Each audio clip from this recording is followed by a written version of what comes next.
Navy and Marine Corps forces are taking part in a big training exercise. Dawn Blitz. Dawn Blitz. Dawn Blitz. Dawn Blitz. Exercise Dawn Blitz. Exercise Dawn Blitz. They try and make it as real as possible. It's all about building relationships and friendships with another country. The opportunity to get in the field allows them to encounter different situations. You never know where the next fight's going to be. We salute the Marines at Camp Pendleton.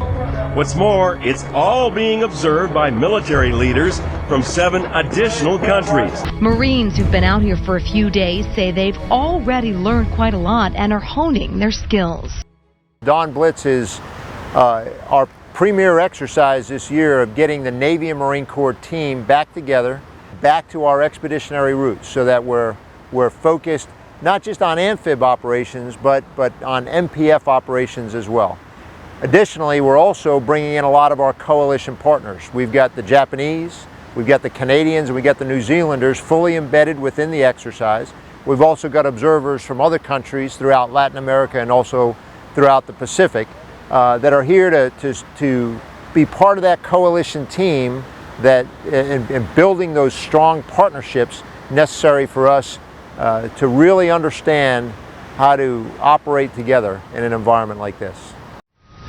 Marines and sailors taking over the Silver Strand for a training exercise, offloading amphibious assault vehicles, 7-ton trucks, and some 50 supply containers. Really, this is our roots, coming back and working from the sea as a Navy Marine Corps team in an expeditionary environment. The military conducts exercises all the time, but one of this size only occurs once a year. This is part of exercise Dawn Blitz, involving 5,000 service members from the U.S., Japan, Canada, and New Zealand. We're also going to demonstrate the capabilities of the MV-22 in a humanitarian assistance and disaster relief operation with the Japanese, where they're going to be able to demonstrate the utility and the interoperability of the MV-22 on Japanese ships to conduct a whole spectrum of operations, not just within the MAGTF, but also with our coalition partners. A lot of Americans may not realize the building tensions in the Pacific. Some people will argue they're at the highest since World War II. In fact, to give you an idea, there are 24 different Japanese media outlets that have come here as the Japanese have come in force to the West Coast to show there are strength in numbers.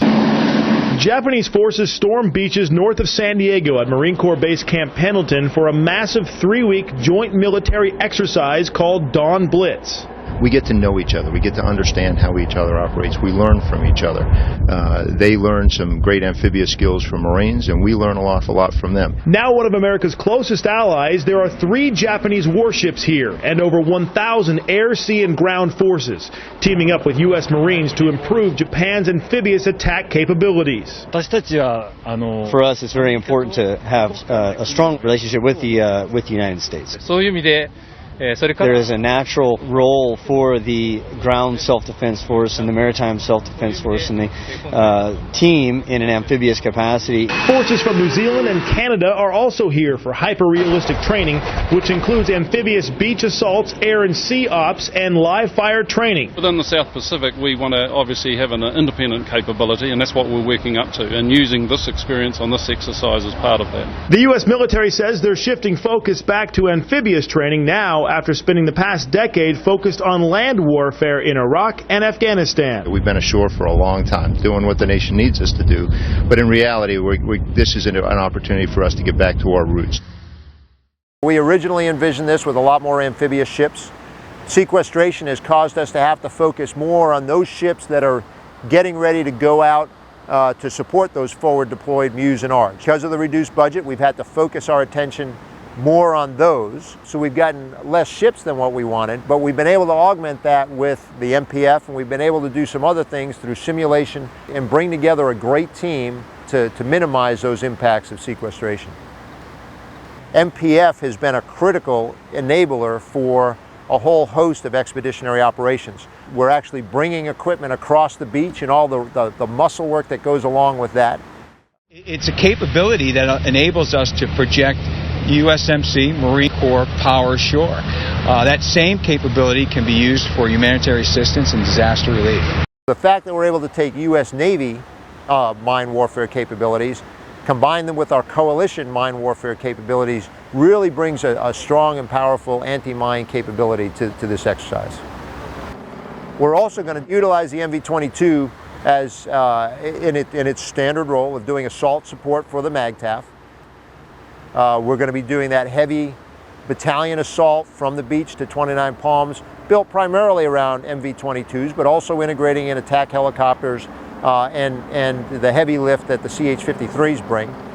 And as they would in Afghanistan, the wounded are brought into a landing zone by chopper as ambulances race to pick them up. Here, 9 Marines, some on stretchers and some walking wounded, who need attention. When they arrive, the shock trauma platoons go to work. IED blast. Lieutenant J.G. Lonnie Myers has never done this. Get exposed to this and kind of running through things. When and if I do get deployed, this will be a definite big help. It's something that we haven't done in a long time. We haven't done an MPF operation since OIF-2, when we used the MPF to bring ashore our equipment that we ended up using in Iraq and then shifted over to Afghanistan.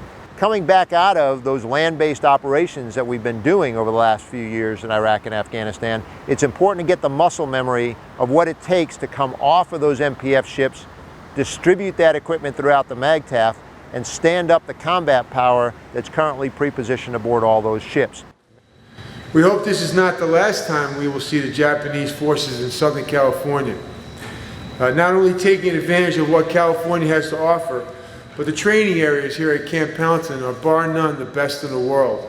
And by having the Japanese here working with us, they're getting a great opportunity to really train hard. Also, in addition, they're having the opportunity to develop their amphibious capabilities, something that we, the United States Marine Corps, have been working very closely with many of our allies in the Pacific, to include Australia, New Zealand, India, and of course Japan.